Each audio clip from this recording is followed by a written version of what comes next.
You're watching Talkin' Ducks, built by Parr Lumber. Talkin' Ducks is presented by Pacific Clear Vision Institute and Les Schwab Tire Centers. Well, welcome into another edition of Talkin' Ducks, and the Ducks fall to Oklahoma in the Alamo Bowl. It was a game that really didn't look pretty in the first half, but Oregon putting up a very spirited effort to make it somewhat competitive in the second half. We'll get the guys' thoughts on that. Plus some Ducks declaring for the NFL draft. What does that mean for next year and Dan Lanning as far as the talent he'll be bringing back? We'll break that down. And then men's basketball getting conference plays started. But let's go ahead and get to our Les Schwab opening drive, brought to you by Les Schwab Tire Centers, where they've been doing the right thing since 1952. And let's start off with Joey Harrington, Anthony Newman, and Aaron Fentress from the Oregonian. Guys, Happy New Year. Great to see you. And Joey, let's begin with you. This Oregon team, we thought this was going to be a very smelly bowl game, especially after that first half against Oklahoma. But they showed a tremendous amount of fight and effort in that second half to at least make it a somewhat close game. Yeah, I think this was, I don't want to say indicative of the season, but I don't want to say there were times in the first half. The entire first half, you just sat there and thought like, oh my God, give me something on offense. Like it was those moments you've had during the season where it's like you want the offense to go. And then the entire second half was like, oh man, this is what we've been waiting for this whole year. I just don't, I mean, it's pretty indicative of the season to have the game play out like that, because I think that kind of speaks to the season, which was you saw so much potential from a few of these moments. And then there were these stretches where it was like they just couldn't get anything going. And so I think it was pretty fitting for the bowl game to go that way. They must have gotten a butt chewing at halftime, because they came out with a fire lit under them in the second half. And I was happy to see that. I mean, I think we talked about it last week, where it's like, this is your audition. This is your, who do you want to be as a person? Not how do you want your football season to finish, but who do you want to be as a person? And I think a lot of the Ducks showed that in the second half. To me, this game, if I'm a Duck fan, was just pure torture. I mean, one, you're getting throttled in the first half, and then maybe you're thinking, ooh, we're going to see some Ty Thompson because he can play, and you won't burn his red shirt, and you're losing 30-3 at half. What do you got to lose? And I was even thinking that if that trend continued, you might see him. And then what happens? The quarterback that's been maligned all season comes out in the second half and freaking goes Joey Harrington, Mariota, Herbert all in one, throwing balls downfield, touchdowns left and right. It was just crazy fireworks in the second half from him. And yeah, like you said a minute ago, where was this during the entire season? So it was almost like he was like reaching out to all those Duck fans who maligned him all season, was just sticking a knife in the wound and just turning like, yeah, I could have been doing this, but I didn't. Anyway, at least they showed some fight. I'm glad he went out on a high note, at least playing well, because he was so inconsistent during the season, just like he was in this game. Aaron, first of all, you're a Duck fan, okay? So you don't want to touch it. You're a Duck fan. So I'm a Duck fan? I'm going to sit back and just listen. How am I a Duck fan? Yeah, let's get that out. You've been ridiculing me for 10 years about this. Now I'm a Duck fan? Hey, here's my issue. I felt bad for the players that were on the field. Now, yes, I felt bad watching that game, but the players that were on the field, what could they do? They couldn't do anything. They didn't have their teammates. The guys who started the season back in September 5th, they're not. All those guys are not there. Where is this team? What team are we watching? We got guys that are in the game that we've never seen before. And so how do you play with guys that are not on the field with you, for at least 11 weeks? You feel bad for the kids because you're stuck in a situation where you got to try to play what you could do as an individual, and then play with your teammates who you're not used to. And then you're going against some dudes who can play. That's the problem. You're not going against some team in the Pac-12 that's, at Arizona. You're going against Oklahoma that has dudes also. And they're missing some guys, but they got more dudes. They had more dudes than you. Tough game. All right, let's go ahead and get to the Parr Lumber post-game cuts, brought to you by Parr Lumber. Go where the builders go. Here's interim head coach Brian McClendon and Varone McKinley discussing the Ducks' fight in the second half. We feel like there's nothing that we can't overcome as a group, regardless of who's here, regardless of who's there, regardless of, next man up, regardless of what deficit, what situation, what turnover. It doesn't matter. It doesn't feel like there's anything that's going to stop us from going out there and giving our all. So that's just really how we're made up. But again, it really comes from a belief of the people in the locker room, in each other. that those guys knew, man, that there was no quit in anybody. They knew the guy next to them wasn't going to quit. They knew their coaches weren't going to quit. They knew, the trainers and everybody else weren't going to quit. And so it makes it really easy to be able to fight for one another when that's the case. I would say that, that feeling after the Pac-12 championship, we didn't like it. And this one is a little different because we did fight hard in that second half. And like I said, we were we were close. We were close. A lot of people thought we weren't going to be able to come back. We came back out there and fought. And I want to give BMAC credit because he brought that fire to the locker room and we trusted him.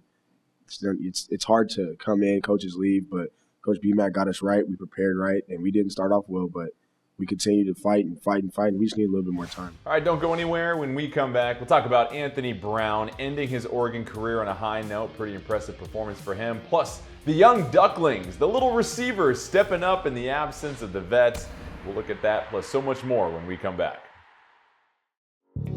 With 9 locations in the Pacific Northwest, Parr's Cabinet Design Center features everything from outdoor cabinets and countertops to sinks and hardware. Thousands of door styles and colors available to order, as well as kitchen and bath cabinets in stock. All available at the Parr Cabinet Design Center.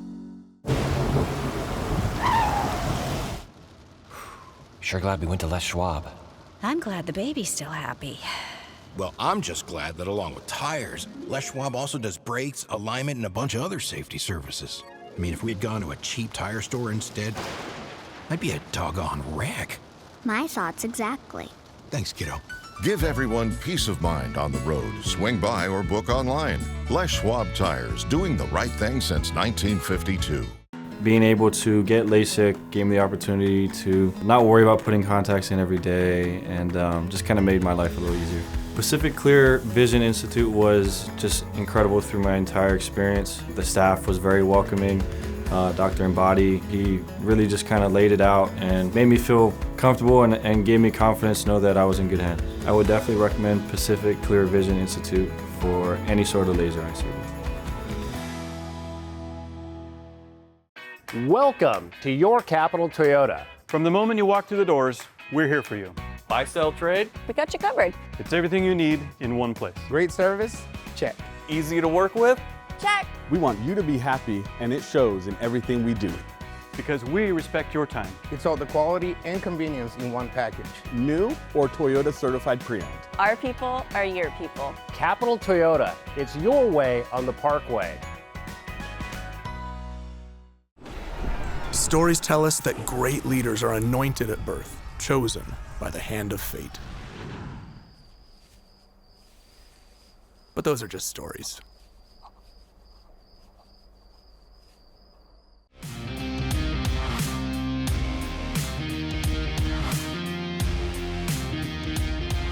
You're watching Talkin' Ducks, built by Parr Lumber. Welcome back. Time to put things into focus. Brought to you by Pacific Clear Vision Institute, the official eye doctors and eye surgeons of the Oregon Ducks. Here's Anthony Brown putting things into perspective as far as the injuries he had to play through throughout this season. I played through a lot. It was hard, but like I said, without them, I wouldn't keep going. It hurts just to play through everything that I've been through. And yeah, whether it was the hand, my foot, knee, didn't really matter. I didn't care because it was all for them. Like I said, they're my family. I love them. I wouldn't do anything. I wouldn't change anything. I wouldn't have stopped playing just because of that. There wasn't a nick. If it was, there's a difference between being hurt and being injured. Was I playing on that borderline? Probably. But for them, I'll give my body up. I don't care. So, Joey, you talked about how much respect you had for him last week, and when you hear this and everything he's dealt with throughout the year, physically and, of course, verbally from some Duck fans, what does it mean to you to see him end his Oregon career on a high note as far as this type of performance in the bowl game? Well, I'm thrilled. I mean, I'm just happy that a guy who gave so much in a short amount of time, because hearing him speak after that bowl game, hearing him reveal what he's been playing through. It does nothing but solidify how I feel and how much I respect this young man. Is he the greatest quarterback to play at Oregon? No, absolutely not. But he gave the team the best chance to win this year, and he did it, like you said, while playing hurt, while being criticized. I don't know if I could have possibly gained more respect for Anthony Brown, but I did. I did after this bowl game, and I'm thrilled to see him end. Yes, you would have liked to see him win the game, but I'm thrilled to see him play so well in the second half and come back and show people, you know what, he cared about this team. He could have just packed it in and said, you know what, it's done, I'm over, got nothing left to play for, but he didn't. And he came out and played arguably the best half of football he's played all season. Well, I'm not going to get into this too much with Anthony Brown. I think I want to keep it simple. I think I want to thank the young man for being a Duck. Thank you for wearing the green and yellow colors. Thank you for helping this team get 10 wins. And then going through all the adverse situations you had to go through, different teammates, different offensive linemen, different receivers, injury, and all that. Coming from across the country to Eugene, thank you for that. We appreciate your time here. I'll keep this short as well, too. Anthony Brown should be remembered as a quarterback who, yes, he was flawed, but he gave Oregon 100%. And he gave Oregon 100% and in not ideal situations, as you just mentioned, receiver situations, falling like flies, transferring, your best running back gets hurt, et cetera, et cetera. He kept fighting through it. And without him, your coach leaves. They do not win 10 games. Period. Say what you want. They don't win 10 games without him, so that's how he should be remembered. And what I say, like 7th, 8th quarterback ever to win 10 games? That's impressive. All right, guys, it's time for a Thing of Beauty brought to you by Dr. Lee B. Daniel and Aesthetic Plastic Surgery. Live beautiful. And Aaron, how about this trio of young receivers? You had a lot of guys opt out, get injured, transfer. So that left some young talent on the field for the Ducks, but they stepped up. I mean, how do you feel about the future of this position for Oregon? Because it feels like it's been a couple of years since Oregon has had a dominant crop of receivers. It's certainly intriguing. I mean, we saw that there were some issues during the season with some inconsistencies with some of the young receivers, which is what you would expect. Cristobal talked about it. Moorhead talked about it. Some of those things impacted Brown in different ways, but you can definitely see the physical talent. So what you need is for those guys to grow up and mature and become better route runners, become more consistent, be able to read coverages as they're running their routes and make the proper adjustments to give their quarterback a better chance to succeed. Now, we did see some big plays in this game, but if there's one thing every wide receiver can do is run fast down the field, and if they beat their guy, they beat their guy as a touchdown. That might be one of the easier things to do as long as you know how to actually line up your guy, et cetera, et cetera. But we need to see more consistency on the shorter routes, the intermediate routes. That's what's going to take them to the next level. But when you look at guys like Franklin, Thornton, and Hudson, you say, wow, we've got some talent here, Oregon. Let's see if they can mature and grow and be the targets that Bo Nix and or Ty Thompson need next season. Aaron, anybody can run fast, right? I'll agree with that. But not everybody can make that catch, the over-the-shoulder, on the sideline.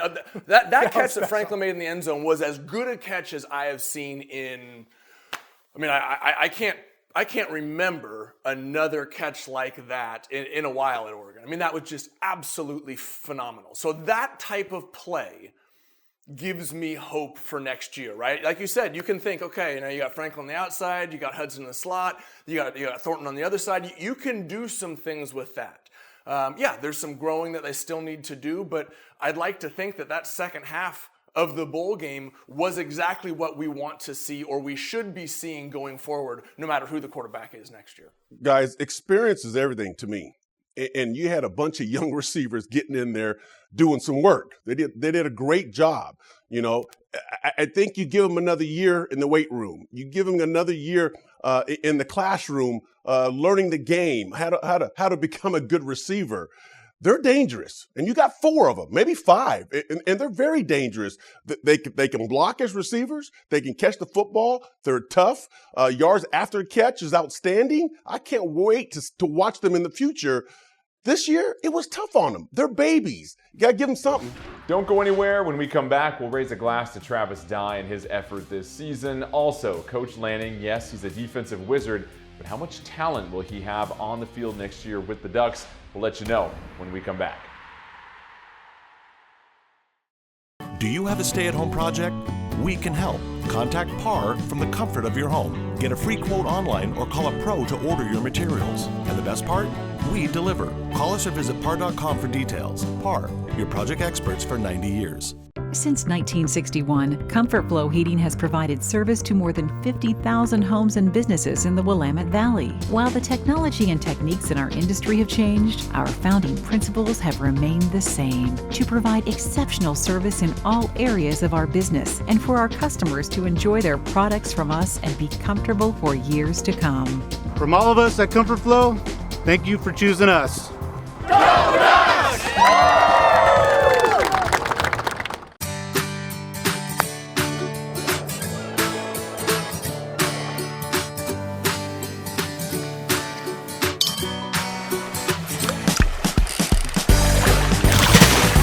Eugene Airport is a proud part of what makes Western Oregon such a unique place to be. With nonstop routes that connect to hundreds of destinations, fly local, fly EUG. In the heart of the South Willamette Valley, just 12 miles southwest of Eugene, distinctive handcrafted wines are waiting for you at Sylvan Ridge Winery. Sylvan Ridge Wines bring unassuming, casual elegance to your homes, tables, and celebrations, and are best paired with the mainstays of a social gathering: good food, fond friends, and lively conversation. Discover our wines by visiting our tasting room. For a list of events or to plan your visit, go to sylvanridge.com. Proud partners of the Oregon Ducks. Sometimes leadership is scary, but so is regret.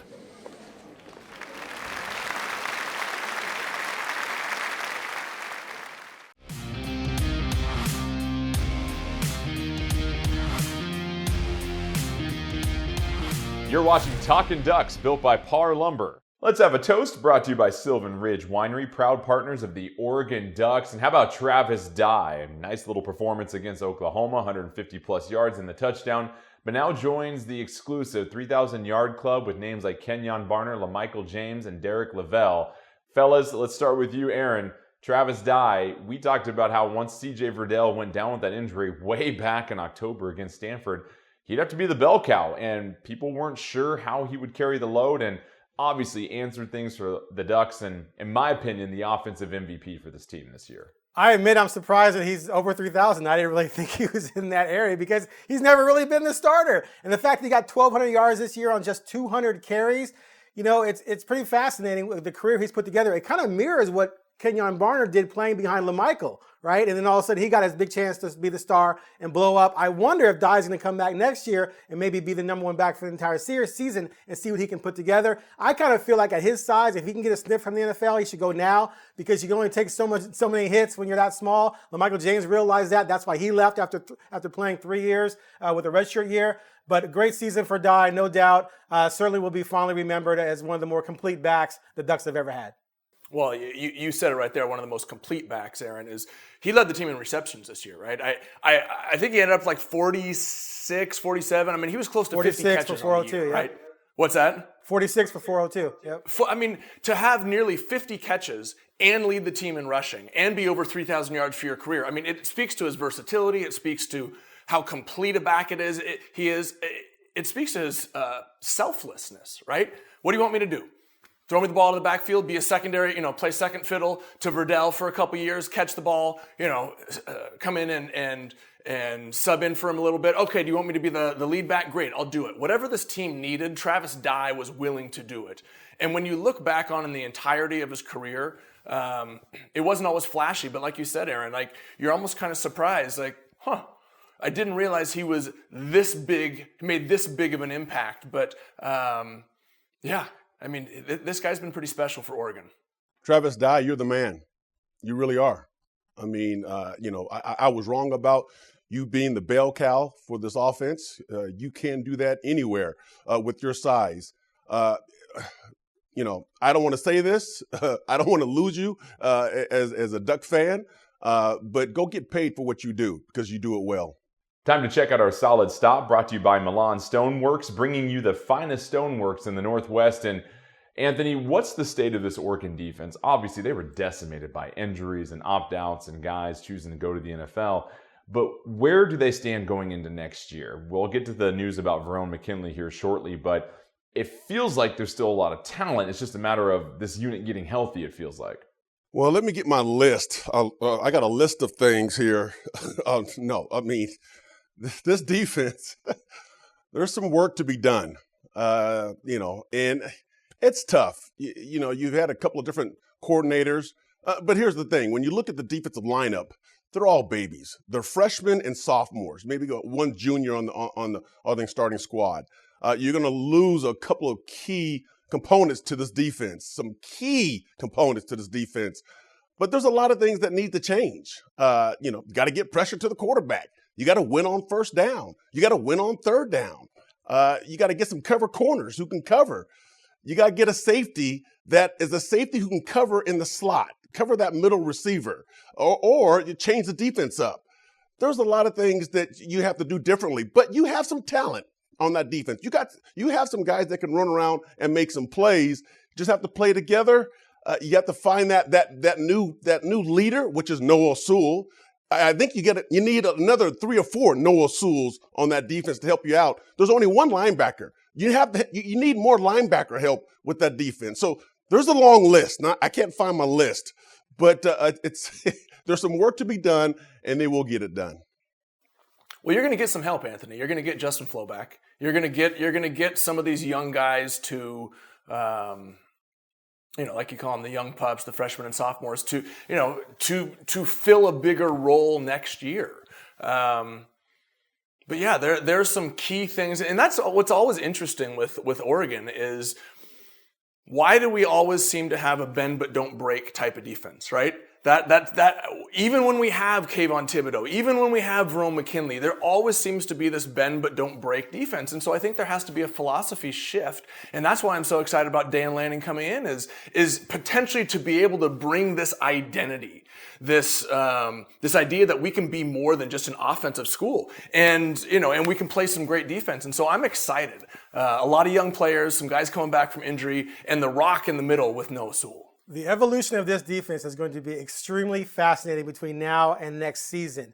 You are losing one of the greatest impact players in the history of the Oregon program. I think we all agree about that with Kayvon. And he played in a season where the defense was pretty spotty. Now, I remember lots of times when they would be weak on defense, like at Ohio State when they gave up 600 yards or what have you, people say, oh, we didn't have Kayvon. Well, guess what? You're not going to have Kayvon next year. Oh, we didn't have Kayvon against Oklahoma. Well, you're not going to have Kayvon next year. Guys opted out for the bowl game. Well, the guys who opted out are not going to be there next year either. So you had to fill a lot of holes in that bowl game. You got lit up by Oklahoma. Now you can say, well, we had injuries. Well, that's true. But then backups went in. So now you're telling me that the depth behind the guys who are injured aren't very good. So the bottom line is, I'm not saying they won't have a good defense next year. They might, but they rank 79th in the nation in total defense, 75th in scoring defense. You lost 2 All-Americans and a bunch of other players. You have a lot of holes to fill. There's some talent there with a lot of stars by their name, but they're going to have to, develop and become ballers next year, or this defense is going to be mediocre again. It just is. You can't be mediocre with that talent and expect to lose that talent and all of a sudden be magical the next season unless a bunch of guys develop at the same time. So it's going to be very fascinating. All right, when we come back on Talkin' Ducks, we'll take a look at another, less than stellar bowl season for the Pac-12, another winless affair for the conference. What does that mean in the big picture for the Pac-12? And then also players opting out of bowl games. Are you for it? Are you against it? We'll give you our thoughts when we come back.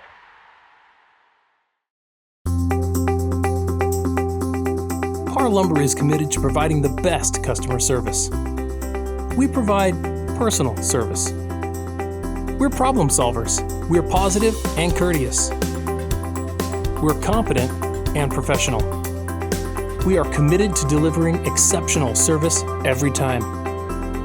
We're appreciative and we care. We are Parr Lumber.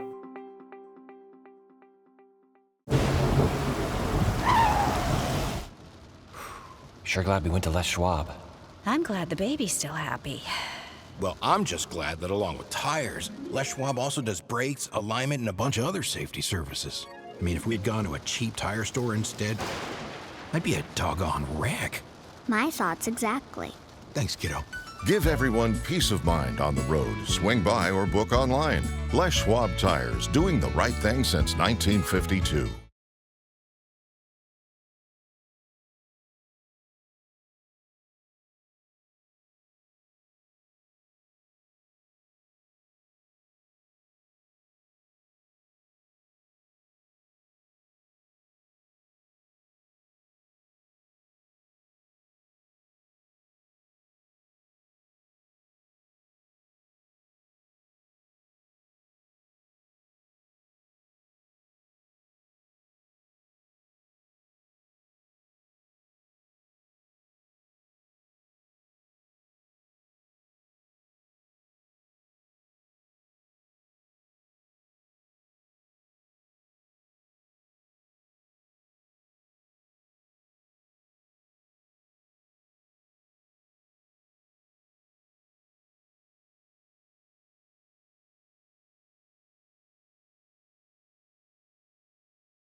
You're watching Talkin' Ducks, built by Parr Lumber. Let's fly around the Pac-12 courtesy of Eugene Airport. Fly easy, fly EUG. Well, the Utah Utes probably gave us one of the most entertaining bowls of the entire bowl season, but they fall short to Ohio State by 3 points, and it caps off another winless bowl season for the Pac-12. And Joey, you have to go all the way back to Oregon's Rose Bowl victory on January 1st, 2020, before everything fell apart in the world, basically. The last time the Pac-12 won a bowl game, you look at this track record for the conference, is the conference really that far off? How much weight do you really give to these bowl victories when you compare conference to conference? Are we that far off? Yeah. I mean, sure. During the season, have there been big wins for the conference? Of course. We go to Ohio State and win that game. But when the eyes of the country are on you, when, like, literally this is the bowl season and every football fan from coast to coast turns on their TV from December 23rd to January 2nd and watches every game. This is the product that we've given. And that's the reality. I don't know what to do to fix it. I mean, that's the thing that's crazy to me, because it wasn't that long ago that Oregon and USC and Washington and even Oregon State and Cal and, I'm thinking of with Jeff Tedford and all these teams in the conference were truly not just competitive, but, were top 10, top 15 teams every year. And for whatever reason, things have drastically changed. And so does it feel like we're that far off? In reality, we shouldn't be, but 0-10 over the last 2 years and a conference that is pretty irrelevant right now, yeah, we're out of the picture. We need to do something to fix it. How far is the conference? Well, I think what we saw, it speaks for itself. They're a long ways off. USC had a horrible season, and that is the premier program in the conference. When they're great, the conference is usually pretty strong. Now, we can go back to 2014, the last time the Ducks went to the national championship game.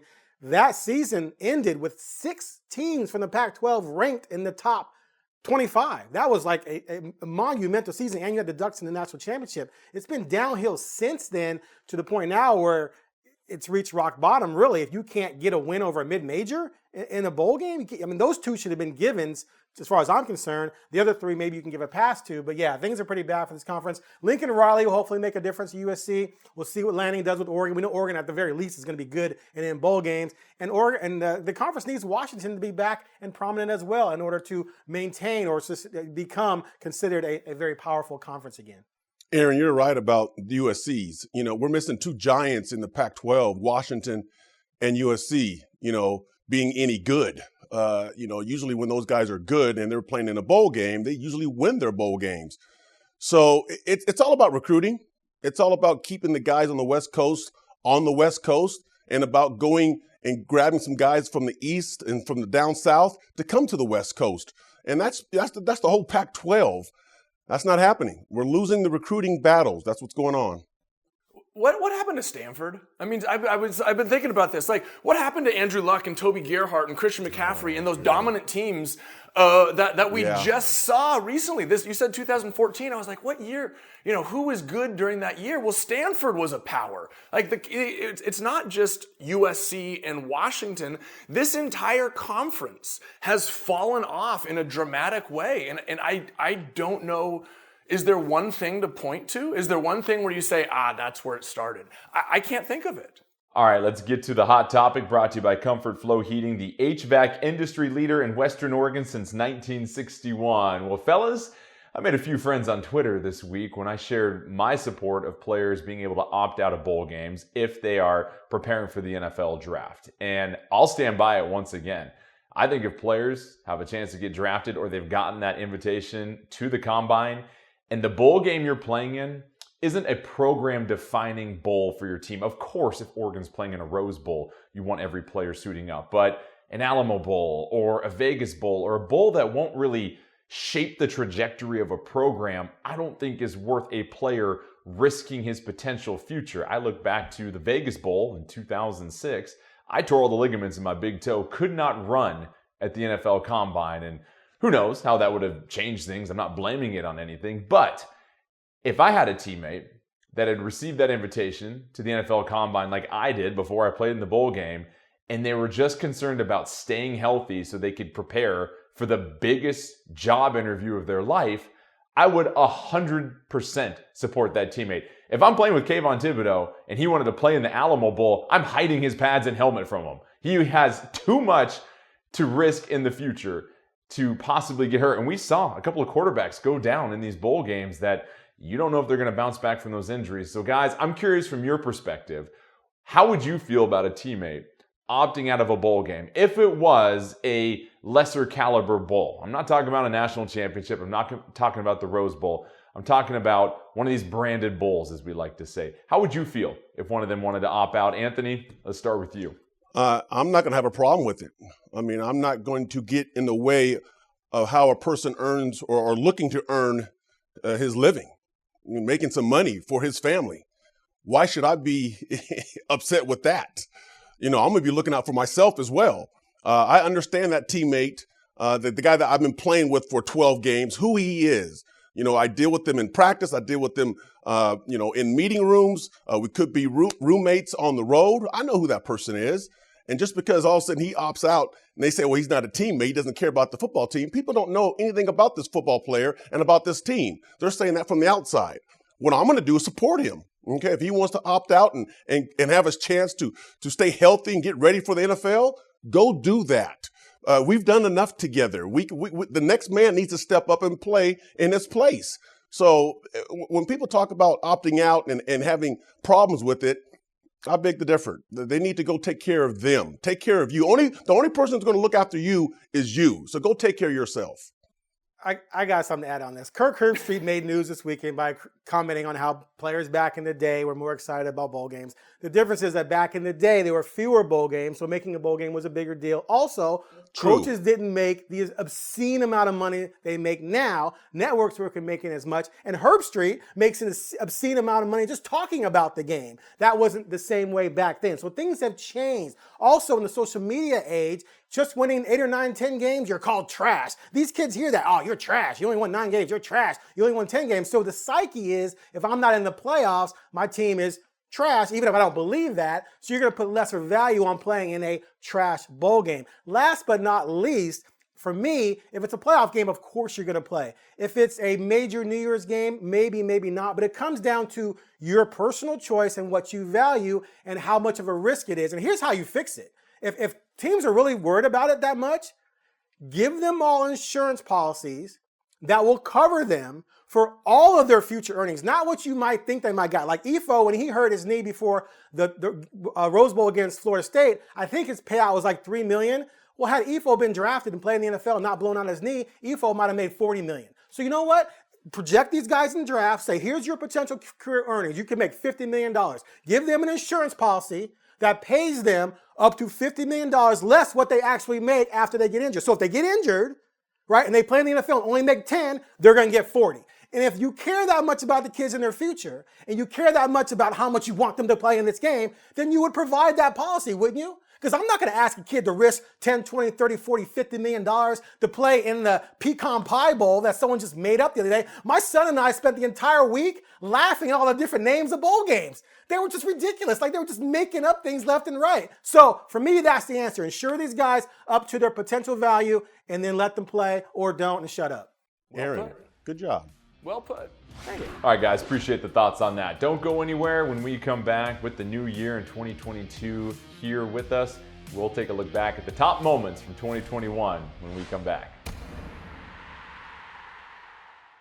Since 1961, Comfort Flow Heating has provided service to more than 50,000 homes and businesses in the Willamette Valley. While the technology and techniques in our industry have changed, our founding principles have remained the same: to provide exceptional service in all areas of our business and for our customers to enjoy their products from us and be comfortable for years to come. From all of us at Comfort Flow, thank you for choosing us. Go Ducks!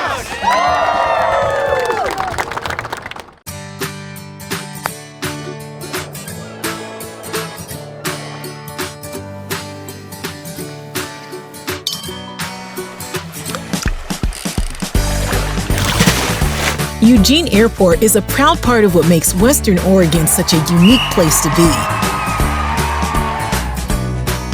With nonstop routes that connect to hundreds of destinations, fly local, fly EUG.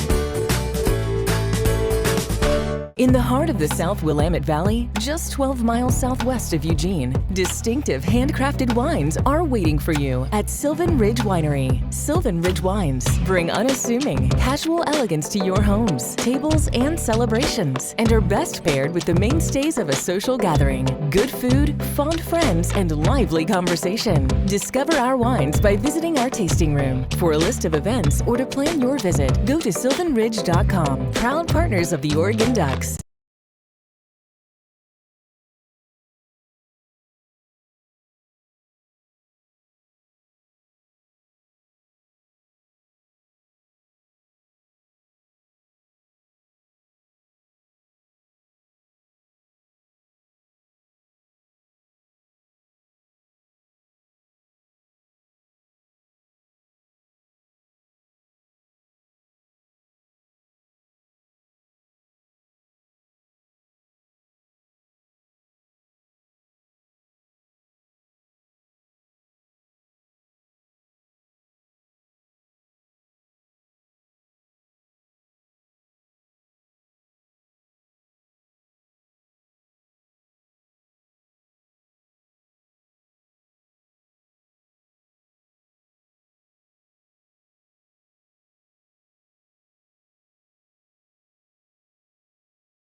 You're watching Talkin Ducks, built by Parr Lumber. 1-0 for the season starts with 1-0 today.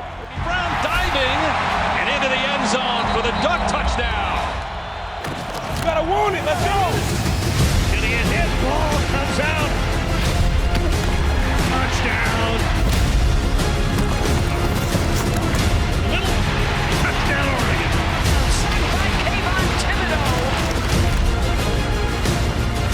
He's gonna go up the middle, 5-4-3. Why not get a touchdown?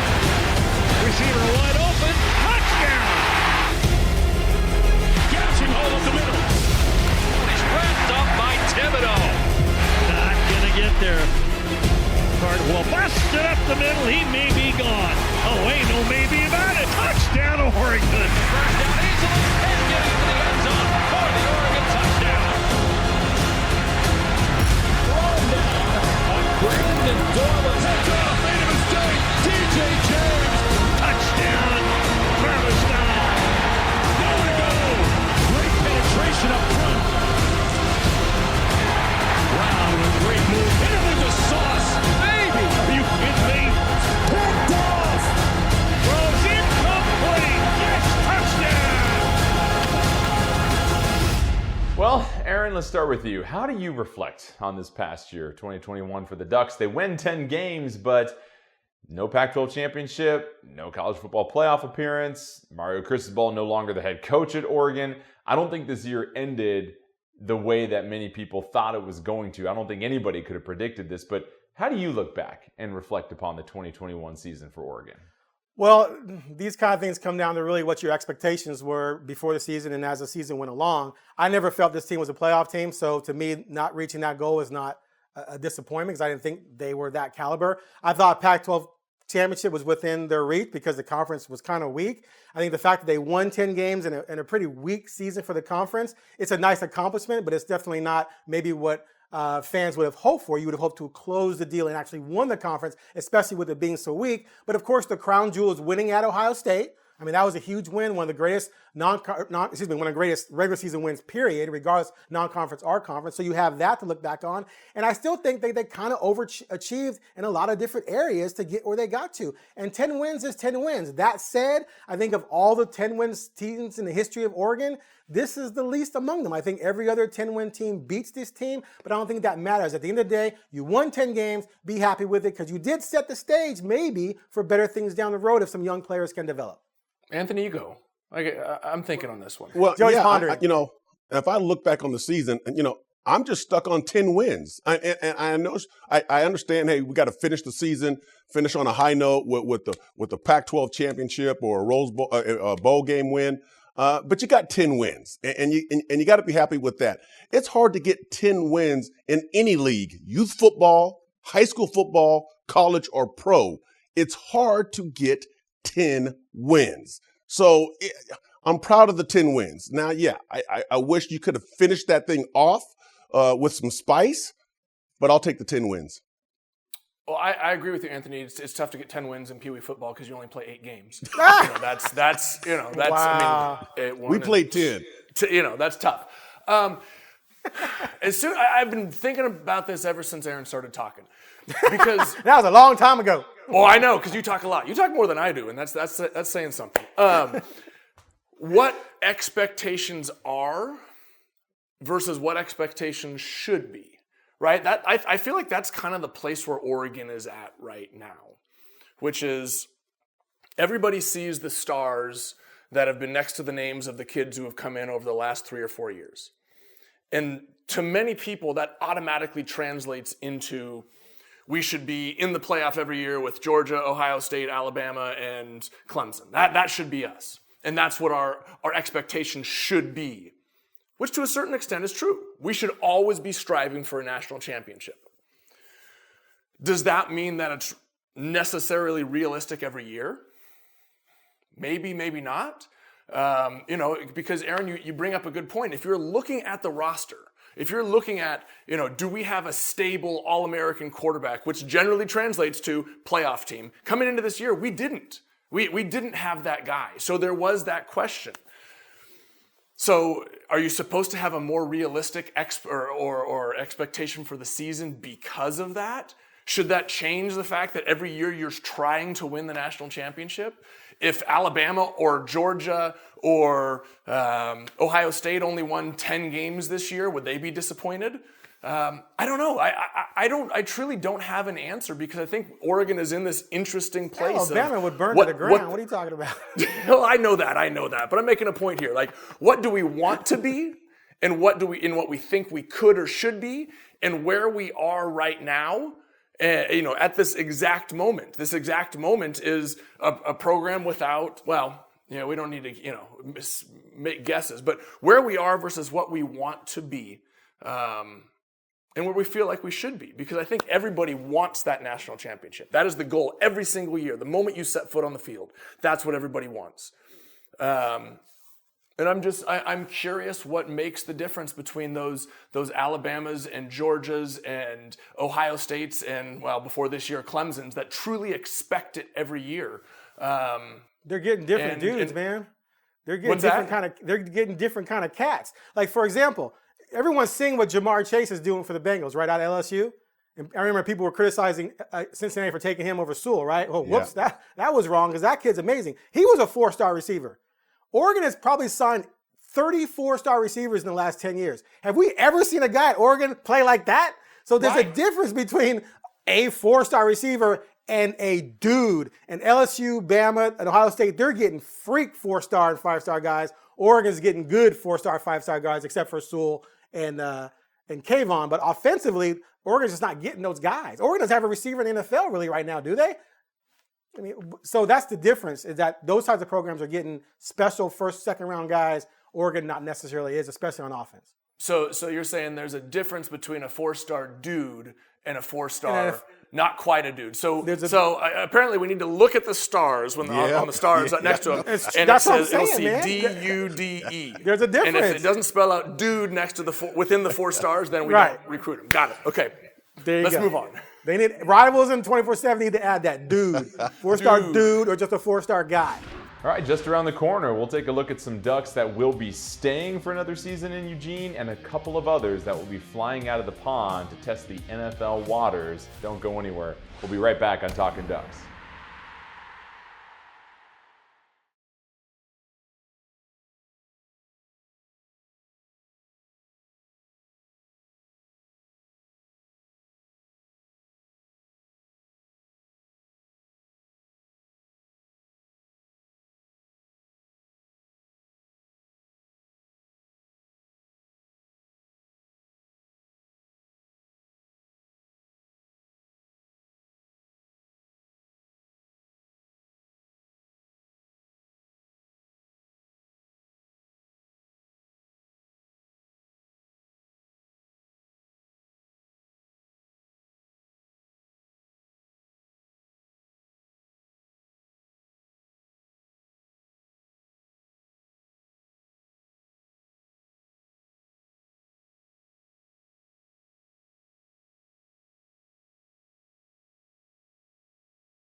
You're watching Talkin' Ducks, built by Parr Lumber.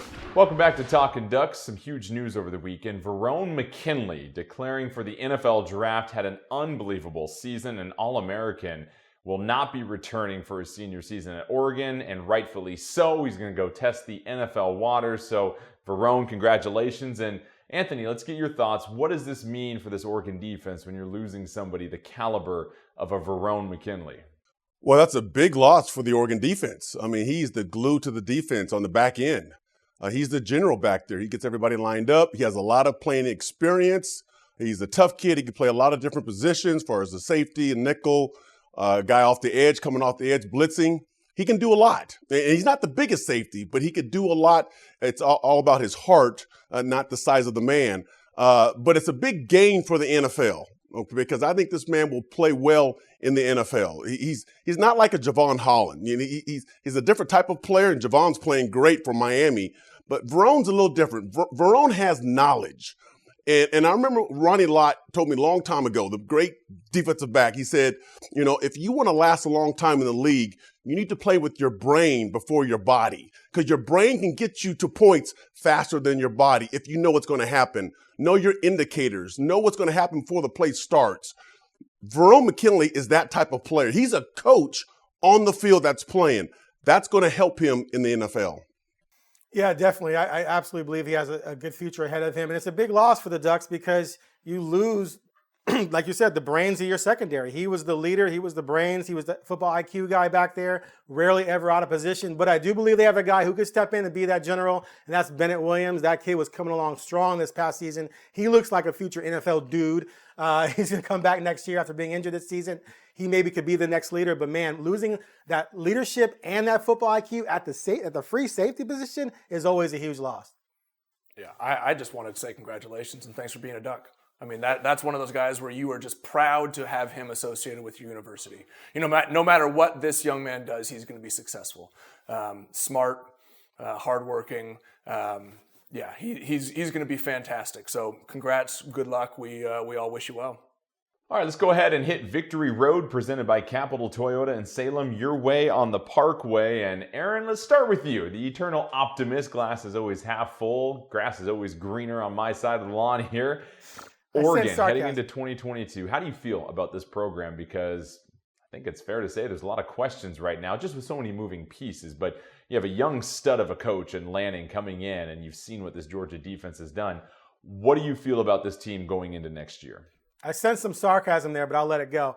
Hey, this is one of the fascinating things about college football, right, is the turnover, right? Your best players, if they've played 3 years, are usually gone to the NFL to make money. So you got to replenish certain positions, and that's where recruiting and development comes in. And it's always interesting to see who's going to be where, who's going to rise, who's going to fall, who's going to live up to the expectations. So I think it's going to be a fascinating offseason. If everything falls into place, if you do fill the holes on defense, if Nix and/or Thompson is legit at quarterback, we talked about the offensive line being there. I think the running game will be solid. You got young receivers who need to grow up. This could be another 10-win season. There's no doubt. And if you get a couple breaks, maybe you win the Pac-12. Also, though, because of all those question marks, I think you have the potential to fall back to 8. It could be that this next season is a transition season for 2023. We shall see, but it's going to be a fascinating offseason and a fascinating 2022.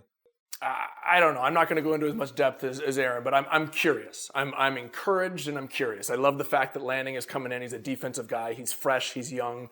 He can bring that type of energy to defense, which is what we've needed. I love the idea of going back to a fast blur type offense, which I think is potentially on the table for next year. I'm just encouraged by the young receivers. I'm encouraged by the potential of a young quarterback coming in and taking the reins next year. I don't know. I'm just really excited. I'm happy and I'm encouraged to see what this team is going to do next year. Yeah, Joey, I'm excited also. I'm excited to see these new coaches and what they're going to bring. I mean, there's a ton of new coaches. I'm excited for the young players to see them grow a little bit, gain some more experience. And then I'm excited to see the players that were injured back in the lineup again. So it's going to be a fun year. It's going to be interesting, but I'm excited and joyful to see what this team could do. All right, when we come back, we'll give you our parting thoughts and also a basketball update as the men of Oregon begin Pac-12 play. That's all here on Talkin' Ducks.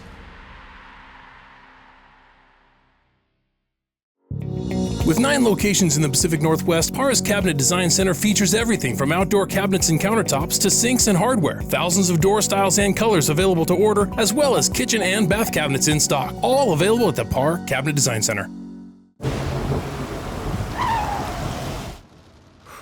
Sure glad we went to Les Schwab. I'm glad the baby's still happy. Well, I'm just glad that along with tires, Les Schwab also does brakes, alignment, and a bunch of other safety services. I mean, if we had gone to a cheap tire store instead, I'd be a doggone wreck. My thoughts exactly. Thanks, kiddo. Give everyone peace of mind on the road. Swing by or book online. Les Schwab Tires, doing the right thing since 1952. Welcome to your Capital Toyota. From the moment you walk through the doors, we're here for you. Buy, sell, trade. We got you covered. It's everything you need in one place. Great service? Check. Easy to work with? Check. We want you to be happy, and it shows in everything we do. Because we respect your time. It's all the quality and convenience in one package. New or Toyota certified pre-owned. Our people are your people. Capital Toyota. It's your way on the Parkway. Being able to get LASIK gave me the opportunity to not worry about putting contacts in every day, and just kind of made my life a little easier. Pacific Clear Vision Institute was just incredible through my entire experience. The staff was very welcoming. Dr. Embody, he really just kind of laid it out and made me feel comfortable and gave me confidence to know that I was in good hands. I would definitely recommend Pacific Clear Vision Institute for any sort of laser eye surgery.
It's time for some excellence off the football field, presented by Ferguson Wellman. Ferguson Wellman taking a disciplined approach to investing. And all right, fellas, as always, appreciate your time. We're going to talk a little basketball, and I've seen your guys' jumper, along with my jumper as well, too, to be honest. So you guys are good to go. Thanks again for joining us. Let's go ahead and transition to men's basketball here.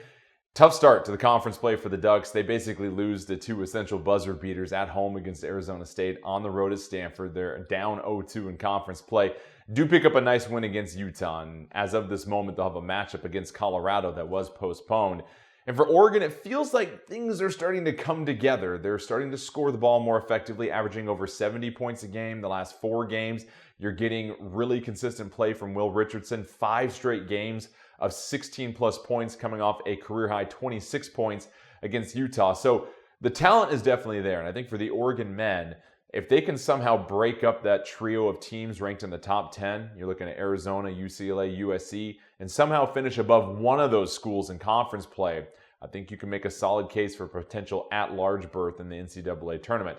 For the Oregon women, I caught up with Coach Kelly Graves prior to shoot-around the other day, and they're excited just to get bodies back. That's been their biggest issue, is dealing with injuries. So Coach Graves really feeling like if they can just field a healthy team, they'll be able to finally find some rhythm, especially on the offensive end of things. So it sounds like both women's basketball, men's basketball, finding their groove here on the hardwood finally. That'll do it for this edition of Talkin' Ducks. Next week, we'll keep you updated on all the coaching hires with Dan Lanning as he rounds out his staff, plus men's and women's basketball in full swing. We'll bring you all the latest on that. From all of us here, Happy New Year once again. Thanks for joining us, and we'll see you next time.